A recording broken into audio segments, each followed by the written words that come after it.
The $400,000 Rolls-Royce sat dead on Fifth Avenue. Robert Mitchell, millionaire real estate developer, stood on the sidewalk, phone pressed to his ear, barking orders at his assistant.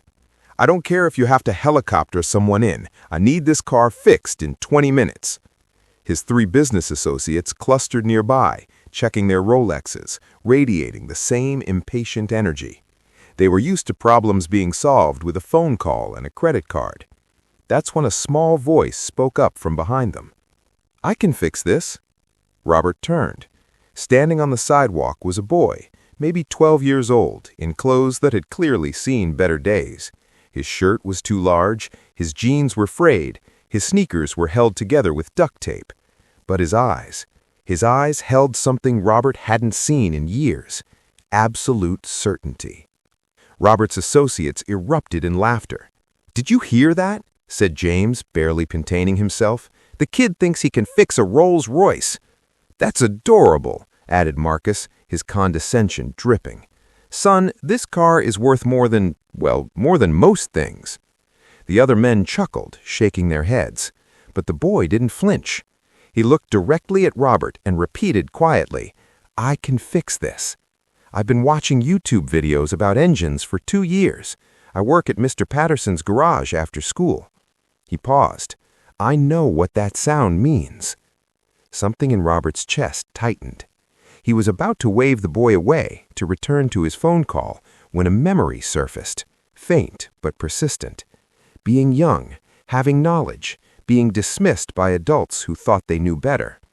His own father, a mechanic, had faced that dismissal his entire life. "What's your name?" Robert asked, surprising himself. "Danny, sir. Danny Reeves." "And you think you know what's wrong with my car, Danny?" The boy nodded. "Yes, sir. It's the serpentine belt. I heard it before the engine stopped. The grinding sound, then that little squeal. That's the belt shredding." He spoke with the calm precision of someone far older. "Probably got oil on it or just wore out. It's actually an easy fix, if you have the right belt." The associates laughed again, but this time Robert held up his hand for silence. "And I suppose you just happen to have the right belt?" Danny shook his head honestly. "No, sir, but there's an auto parts store 2 blocks that way." He patted a small, battered toolkit at his feet. "And I have my tools." Robert studied the boy's face.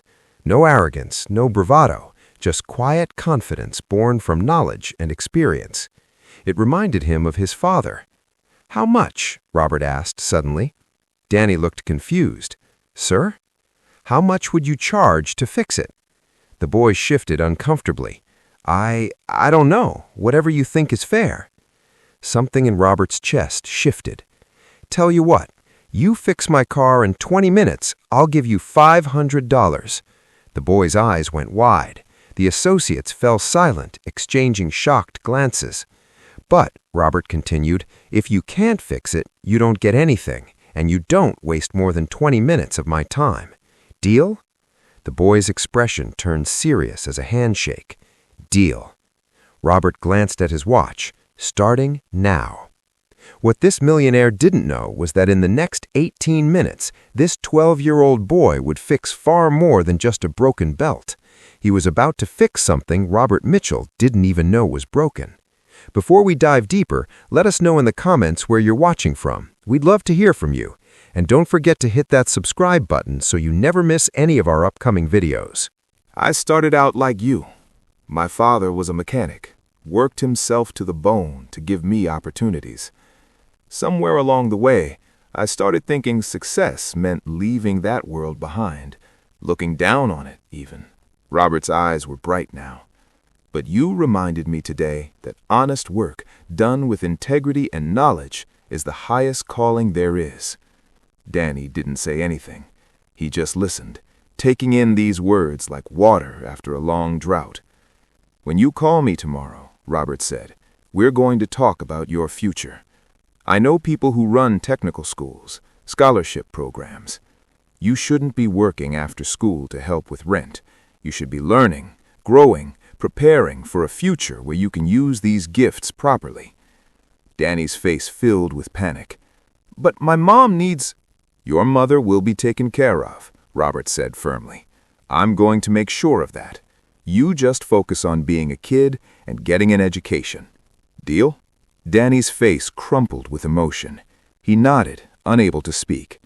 Robert did something then that surprised everyone, including himself. He reached out and pulled the boy into a brief, firm embrace. "Thank you, Danny," he whispered. "You fixed more than my car today." The associates stood frozen. They'd known Robert Mitchell for decades. They'd never seen him cry, until now. True to his word, Robert changed everything.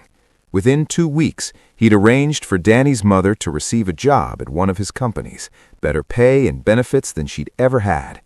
He set up an education fund that would carry Danny through high school, trade school, or college, whatever path he chose. But more than that, Robert began mentoring Danny. Once a week, they'd meet for dinner.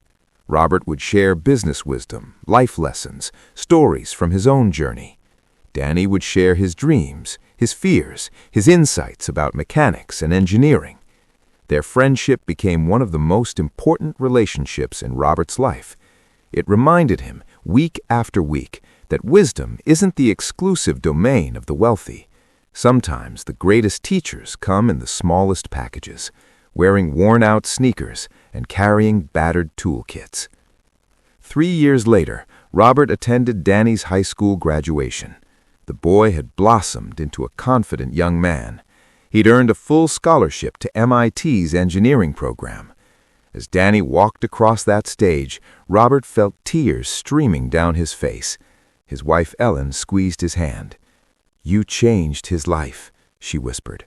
Robert shook his head. "No, he changed mine." And it was true.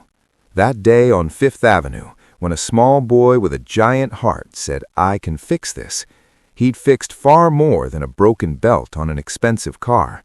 He'd fixed something broken in a millionaire's soul, something Robert hadn't even known needed repair.